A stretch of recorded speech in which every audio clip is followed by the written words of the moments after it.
അതിൽ തന്നെ നമ്മളെല്ലാവരും ഇത്രയും നേരം ഒരു 5 മണിക്ക് മുമ്പ് ഇവിടെ അതിഗംഭീരമായിട്ടുള്ള ഒരു കൗണ്ട് ഇവിടെ ഉണ്ടായിരുന്നു.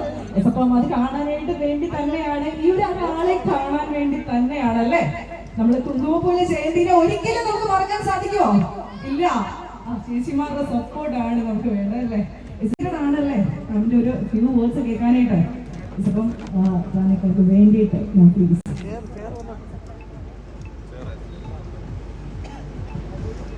എല്ലാവർക്കും എന്റെ സ്നേഹം, നമസ്കാരം. ഒരുപാട് സന്തോഷമുണ്ട് ഈ നാട്ടിൽ വരുവാനും നിങ്ങളെല്ലാവരും കാണാൻ സാധിച്ചത്. പ്രത്യേകിച്ച് ചാൻസ് ഗോൾഡിന്റെ ഏറ്റവും മഹനീയമായ ഒരു സദസ്സിൽ വന്ന് നിങ്ങളെല്ലാം നേരിട്ട് കാണാൻ കഴിഞ്ഞതിലുള്ള സന്തോഷം. ഞങ്ങൾ കുറച്ച് വൈകി, ട്രാഫിക്കിലായതുകൊണ്ട് മാത്രമാണ് കുറച്ച് വൈകിയത്, ക്ഷമിക്കുക. എല്ലാവർക്കും സുഖമായിരിക്കണല്ലോ അല്ലേ? എല്ലാവർക്കും സുഖമല്ലേ? സന്തോഷം. ഇപ്പൊ ഒരു സിനിമ റിലീസായിരുന്നു, കണ്ടു കാണുമെന്ന് വിചാരിക്കുന്നു. ആശകളായിരം എന്ന് പറഞ്ഞ് നമ്മുടെ ജയറാമേട്ടൻ തിരിച്ചു വന്നിട്ടുള്ള ഒരു ചിത്രം, അല്ലെങ്കിൽ എല്ലാവരും കാണണം. പിന്നെ സുഖമായിരിക്കണല്ലോ അല്ലേ? അദ്ദേഹത്തിന് എല്ലാവർക്കും അറിയാം, ഞാനും വളരെയധികം ബഹുമാനിക്കുന്ന ഒരു വ്യക്തിത്വമാണ്. അദ്ദേഹത്തിനോടൊപ്പം ഈ വേദി പങ്കിടാൻ കഴിഞ്ഞതിലും ചാൻസ് ഗോൾഡിന്റെ ഇങ്ങനൊരു ഇനോഗ്രേഷൻ 41ാം ശാഖയാണ്. എത്ര കഷ്ടപ്പെട്ടിട്ടായിരിക്കും, എത്ര ഹാർഡ് വർക്ക് ചെയ്തിട്ടായിരിക്കും ഈ ഒരു പൊസിഷനിൽ 41 ശാഖകളിൽ എത്തി നിർത്തുന്നതെന്ന് തീർച്ചയായിട്ടും നമുക്കറിയാം. എല്ലാവരുടെ ഭാവുകങ്ങളും നേരുന്നു.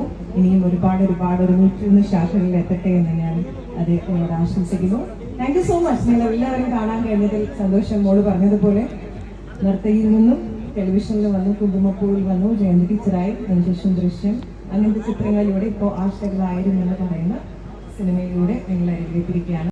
നമ്മൾ ഒരിക്കലും ഒരു മുഖവരിയുടെ ആവശ്യം നമുക്കാവില്ല. നമ്മുടെ സ്വന്തം പ്രിയ ടോണി അച്ചായൻ സഭറാണികൾക്ക് വേണ്ടിയിട്ട് ഒരു 2 വാക്ക് പ്ലീസ്. എല്ലാവർക്കും നമസ്കാരം. സപ്പോർട്ടല്ലേ? ശരിക്കും പറഞ്ഞാൽ 41 കടയും വളരെ വിജയകരമായിട്ട് പോകുന്ന പുറകിൽ നിങ്ങളെ പോലെയുള്ള പൊതുജനമുള്ളത് കൊണ്ടാണ്. എന്തൊക്കെ വിമർശിച്ചാലും എന്റെ ഒപ്പം നിന്ന് അച്ചായ ചായത്തി നിർത്തരുത്, മുന്നോട്ട് പോകണം, ഇനിയും കുറെ പാവങ്ങൾക്ക് അച്ചായനെ കൊണ്ട് ആവശ്യമാണെന്ന് പറയുന്നതും നിങ്ങളുടെ സപ്പോർട്ട് കൊണ്ടാണ്. ശരിക്കും പറഞ്ഞാൽ സോഷ്യൽ മീഡിയ ഇറങ്ങിയപ്പോൾ നമുക്ക് വിമർശനം ഉണ്ടാവും, നല്ലതും ഉണ്ടാവും. പക്ഷെ വിമർശനങ്ങളുടെ ഒപ്പം നിൽക്കാതെ നല്ല പൊതുജനമാണ് എന്നും എന്റെ ശക്തി. അതുകൊണ്ടാണ് ഞാൻ ചാരിറ്റി നിർത്തിയിട്ടും വീണ്ടും തുടങ്ങിയതും പിന്നെയും എല്ലാവരുടെ അടുത്തേക്ക് വീണ്ടും പോകാൻ തോന്നുന്നതും നിങ്ങളെപ്പോലെയുള്ള പൊതുജനം എന്റെ പുറയിൽ കട്ടയ്ക്ക് നിൽക്കുന്നത് കൊണ്ടാണ്. അത് എത്ര നന്ദി പറഞ്ഞാലും മതിയാവില്ല. അതിന് എനിക്ക് വളരെ സന്തോഷമുണ്ട്. അതുപോലെ തന്നെ ഈ ആൾക്കൂട്ടത്തിന്റെ ഒരു ഉദാഹരണം തന്നെയാണ്. ഒരുപക്ഷെ ആശാശരത്തിനെ കാണാൻ വന്നവരും ഉണ്ടാവാം.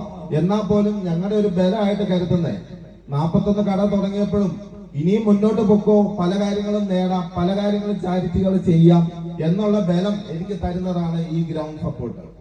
ശരിക്കും പറഞ്ഞാൽ നിങ്ങൾ എന്റെ ഒപ്പം നിൽക്കുക, പല കാര്യങ്ങളും നമുക്ക് മുന്നോട്ട് ചെയ്യാം. വിമർശനങ്ങൾ ഉണ്ടായിക്കൊണ്ടേയിരിക്കും, നമ്മളത് നോക്കാൻ മുന്നോട്ട് പോയിക്കൊണ്ടേയിരിക്കും. ജനം എന്റെ കൂടെ നിൽക്കുക, ഞാൻ ചെയ്യാം. ഒന്നും ആഗ്രഹിച്ചിട്ടില്ല, രാഷ്ട്രീയമോ മതപരമായ ഒരു സ്ഥാനമോ ആഗ്രഹിച്ചിട്ടില്ല. ഞാൻ എന്നാൽ കഴിയുന്ന കാര്യങ്ങളാണ് ചെയ്യുന്നത്. അത് ദൈവം കൽപ്പിക്കുന്നു, ഞാൻ ചെയ്യുന്നു, അത്രമാത്രം. അതിന്റെ ഒത്തിരി സ്നേഹത്തോടെ നിങ്ങൾ നിൽക്കുകയും ചെയ്യുന്നു. നന്ദി.